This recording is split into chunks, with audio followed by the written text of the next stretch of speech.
ನಾರಾಯಣ, ನಿಮ್ಮನ್ನು ನೋಡಿ ಬಹಳ ಸಂತೋಷವಾಯಿತು. ನಮಗೂ ಹಾಗೆ ಆಗಿದೆ. ಸ್ವಾಮೀಜಿ ಮಹಾರಾಜ್ ನಮ್ದು ನಗರ ಸ್ವೀಕರಿಸ್ತಾರೆ ಏನು? ಭಕ್ತಿಯಿಂದ ಯಾರೇನು ತಂದರೂ ನಮ್ಮ ರಾಮ ಸ್ವೀಕರಿಸುತ್ತಾನೆ.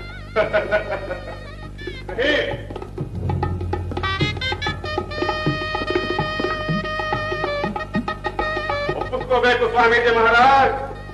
ನೀವು ನಮಗಾಗಿ ತಂದಿರುವ ಪ್ರೇಮದ ಕಾಣಿಕೆ ಮರೆಮಾಡಿ ಕೊಡಬೇಡಿ, ತೆರೆ ತೆಗೆದೇ ಇಟ್ಟು ಬಿಡಿ.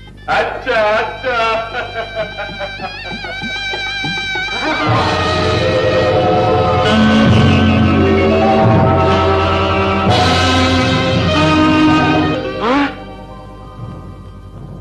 ನೋಡಿದ್ರಾ ನವಾಬ್ರೆ, ನಮ್ಮ ದೇವರನ್ನು ಹೇಗೆ ಗೌರವಿಸಬೇಕೆಂಬುದು ನಮ್ಮಿಬ್ಬರಿಗಿಂತ ನಿಮ್ಮ ಅಲ್ಲಾನಿಗೆ ಚೆನ್ನಾಗಿ ಗೊತ್ತು. ನಾವೆಲ್ಲಿ ತಪ್ಪಿದರೂ ಅವನು ತಿದ್ದಿ